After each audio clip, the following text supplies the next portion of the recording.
North Korea, officially known as the Democratic People's Republic of Korea, DPRK, is a nation that operates behind a veil of secrecy, its citizens isolated from the outside world. Situated in East Asia, bordered by China, Russia, and South Korea, this closed-off society has existed for decades under the rule of an oppressive and paranoid leadership. Since the armistice of the Korean War in 1953, North Korea has remained one of the most isolated and tightly controlled nations on Earth. The country is ruled by a family dynasty that is both revered and feared by its citizens. From extreme surveillance and indoctrination to lavish lifestyles of the elite, North Korea presents a society like no other. But there are peculiarities and practices in this regime that continue to baffle outsiders. Here are some of the strangest and most unsettling aspects of life in North Korea, revealing just how deeply entrenched control, punishment, and absurdity are in the country's daily life. The caste system, based on loyalty. Songbun. One of the most fascinating and deeply entrenched aspects of North Korean society is its complex caste system, known as Songbun. The concept of Songbun is rooted in the country's totalitarian philosophy and is an important factor in determining an individual's opportunities, status, and even their fate in life.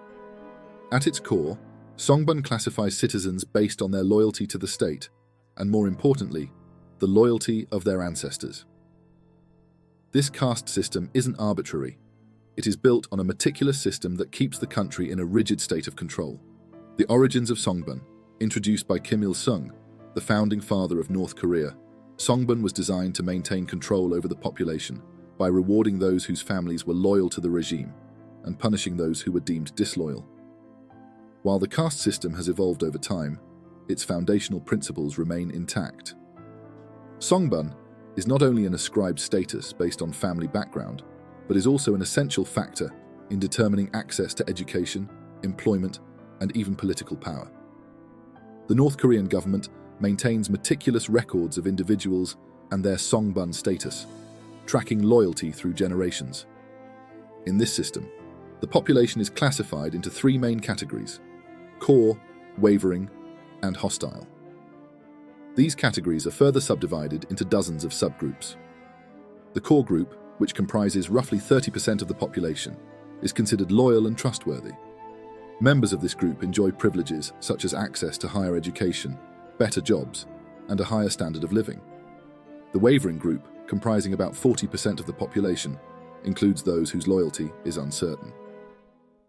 These individuals live under constant surveillance and are rarely trusted with positions of authority. The hostile group, which includes the remaining 30%, is made up of individuals whose families are considered to have opposed the regime in the past. This group faces the harshest conditions, with limited access to basic resources and opportunities. Some people in this category are even sent to prison camps or forced labor camps. Ancestry and the role of family history. The most critical aspect of Songbun is the influence of one's family history. If your ancestors were landowners, lawyers, or Christian ministers, you would fall into the hostile category. This is particularly significant in a country like North Korea, where the ruling regime is obsessed with purging remnants of the old order, particularly those who may have been aligned with the Japanese colonialists who ruled Korea until 1945, or those who may have had ties to the pre-communist society. Conversely, the descendants of those who fought in the anti-Japanese resistance or supported Kim Il-sung during the Korean War are given higher status, which significantly impacts their access to resources and power. How Songbun shapes lives Songbun dictates nearly every aspect of a North Korean's life. From the moment they are born, their family background is scrutinized. At the age of 17, the Songbun files for every citizen are created and updated every 2 years. These files track their social status, behavior, and loyalty to the state. People are categorized based on their family's past affiliations, and these files are used to determine eligibility for jobs, school admissions, and even their ability to join the Workers' Party of Korea, the ruling political party. A person's Songbun can even affect their relationships. For example, someone with a hostile Songbun will likely face difficulty marrying someone from a core family. This caste-based discrimination ensures that loyalty to the state is passed down through generations. The government uses songbun to reinforce its grip on power, making sure that only those loyal to the regime can access the privileges of society. Those deemed hostile are left to fend for themselves in the lower rungs of society, often facing systemic poverty and exclusion. The iconic traffic girls of Pyongyang. While North Korea is famous for its authoritarian government and oppressive policies, there are certain phenomena that stand out as particularly bizarre, even for a regime that is so firmly in control. One such strange aspect of life in North Korea is the role of traffic girls in the capital city, Pyongyang. These young, slim women are a fixture of the city's streets, directing traffic in the absence of modern traffic lights. What makes this phenomenon even stranger is the fact that these women have become symbols of national pride, and their role is highly coveted by young women across the country. The origin of the traffic girls. The tradition of using traffic girls dates back to a time when North Korea could not afford to invest in traffic lights. With limited resources, the regime chose to deploy young, attractive women in crisp, military-style uniforms to control the flow of traffic in Pyongyang. This decision reflects both the practical difficulties of the country as well as the political symbolism of presenting North Korea as a nation that prioritizes order and control above all else. The fascination and prestige of being a traffic girl. The role of traffic girl has become something of an elite position in North Korea. The women chosen for this role are often considered to be among the best and brightest, and they receive significant privileges compared to the average North Korean citizen. These women are selected based on their appearance and physical fitness, and they are given better pay, free housing, and healthcare. In a country where food and basic resources are in short supply, these perks make the role incredibly attractive. Kim Jong-il, the former leader of North Korea, took a personal interest in these traffic girls. According to reports, he even provided them with special umbrellas to protect them from the sun and rain while standing at their posts. The regime has carefully curated the image of these women as symbols of North Korea's strength and discipline, presenting them as part of the cult of personality that surrounds the ruling Kim family. In a country where most citizens struggle to make ends meet, the traffic girls live relatively comfortable lives, which adds to the mystique surrounding their role. Social status and popularity. Being a traffic girl in North Korea also means having a higher social status. These women are considered desirable by North Korean men, and competition for their attention is fierce. The women are frequently the subject of admiration and even have fan pages on social media, where North Korean defectors post images and stories of these elusive figures. In a nation where most citizens live in anonymity and fear, the traffic girls are some of the few people who can be seen in public without constant surveillance. 3 generations of punishment. The family curse. One of the most horrifying aspects of life in North Korea is the 3 generations of punishment policy. This brutal policy means that if someone commits a political crime or is accused of disloyalty to the regime, not only will the individual face severe punishment, but their family members, including their parents, grandparents, children, and grandchildren, will also suffer the consequences. This collective punishment serves to eliminate any possibility of dissent within families and ensures that the government maintains total control over its citizens. The origins and implementation of 3 generations of punishment. The 3 generations of punishment policy has its roots in the founding principles of North Korea. When Kim Il-sung established the regime, he introduced this policy as a means of ensuring that dissent did not spread through society. The idea was simple. By punishing multiple generations of a family for one member's perceived disloyalty, the regime could discourage people from even thinking about defying the government. This practice extends far beyond the typical criminal justice system and into the realm of totalitarian control. The impact of collective punishment. This policy is one of the most terrifying aspects of life in North Korea. It ensures that even the most minor infraction can result in devastating consequences for an entire family. If someone is accused of a political crime, whether it is criticizing the regime or attempting to escape the country, the government will punish their entire family. This can include imprisonment, forced labor, torture, or even execution. Children born into families with a criminal history can be sent to labor camps or live their lives in exile. The practice extends to prison camps, some of which are among the most brutal in the world. Prisoners in these camps are subjected to torture, starvation, and forced labor. Their families are often never told why they have been punished or where their loved ones are. This form of collective punishment not only punishes the guilty, but also ensures that fear and the impact of collective punishment continued. The 3 generations of punishment policy ensures that dissent is eradicated at its roots, creating a chilling atmosphere where even the most minor of infractions can have consequences, not only for the individual, but for their family members as well. This system operates as a psychological tool, instilling fear into the population. It serves as a constant reminder to the North Korean people that any form of disloyalty to the regime, even in its most subtle form, can lead to devastating repercussions for loved ones. The families of those caught up in this system face forced relocation, imprisonment, and hard labor. Often, these families are isolated from society and subjected to years of harsh conditions with very little hope of redemption or escape.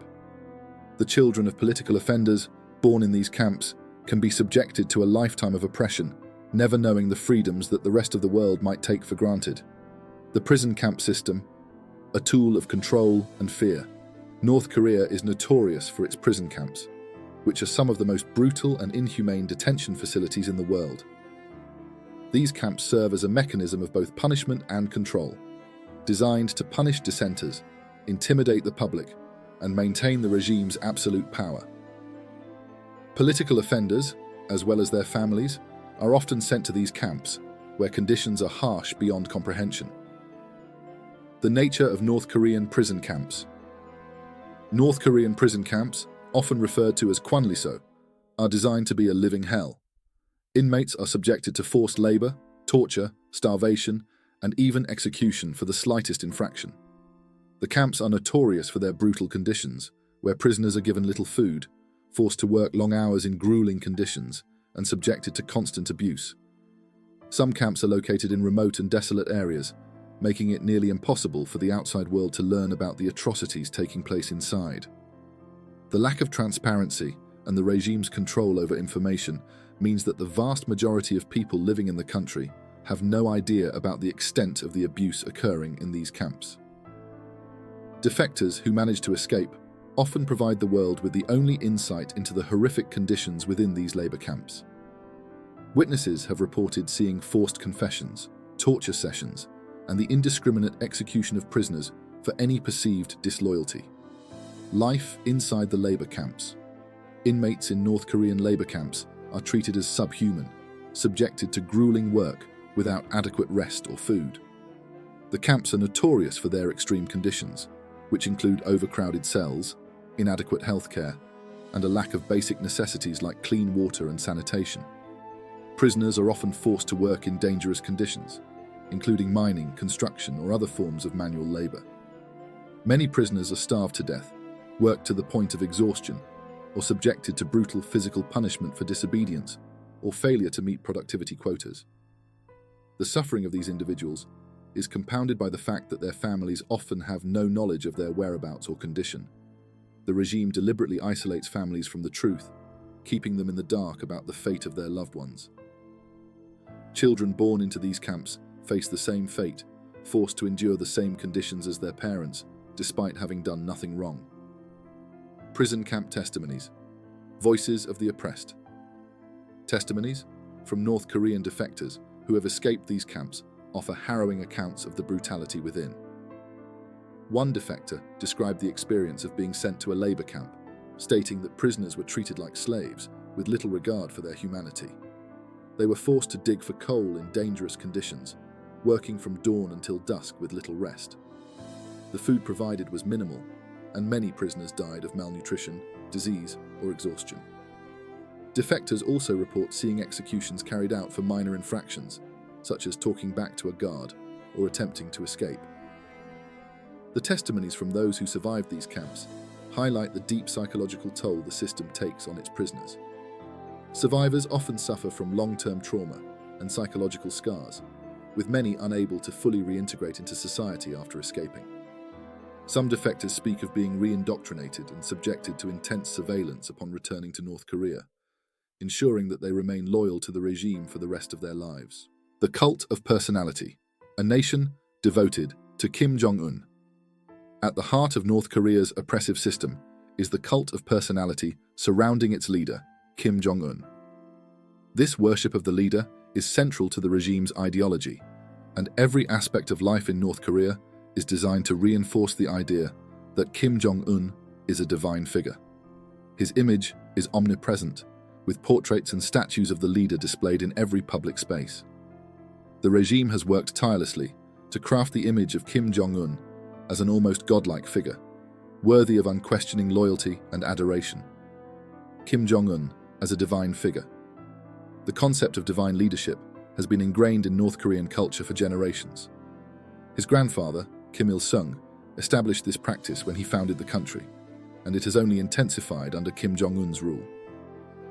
North Koreans are taught from a very young age that their leader is infallible, omnipotent, and the sole protector of their nation. The regime goes to great lengths to manufacture a sense of loyalty and reverence for Kim Jong-un, with state-run media constantly portraying him as the savior of the country. The cult of personality is also reinforced through elaborate ceremonies, mass celebrations, and public events in which North Koreans are expected to show their devotion to Kim Jong-un. Loyalty is a key virtue, and any failure to demonstrate respect for the leader is seen as treasonous. In this society, the leader's authority is absolute, and questioning or defying him is unthinkable. Public displays of reverence. Public displays of reverence for Kim Jong-un are a regular occurrence in North Korea.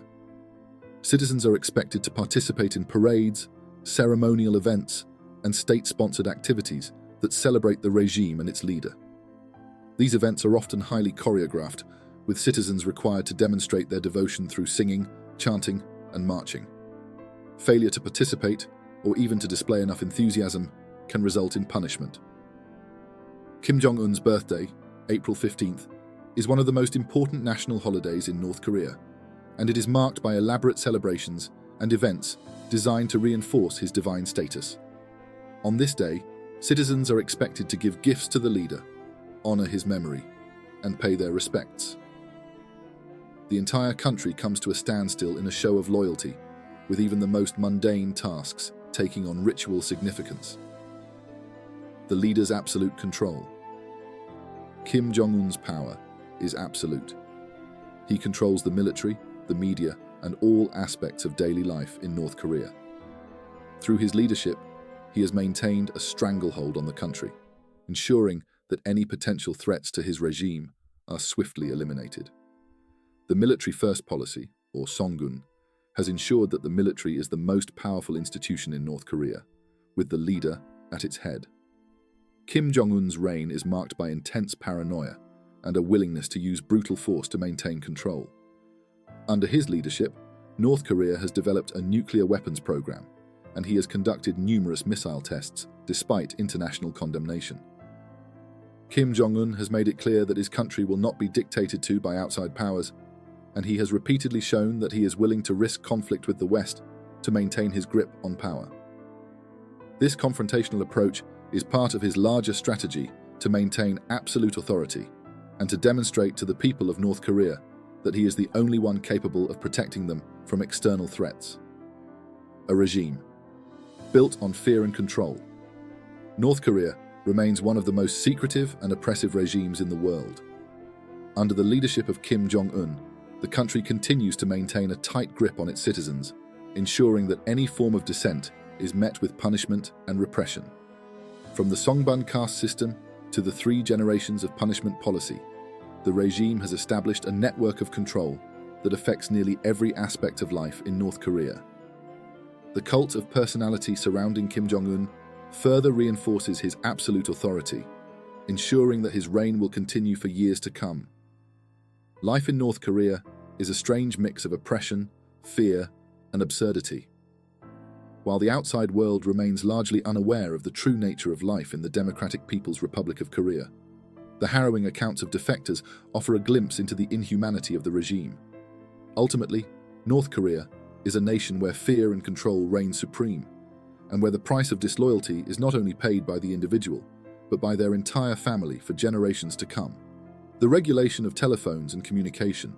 North Korea's telecommunication system is isolated from the rest of the world, with most citizens only able to access domestic phone networks.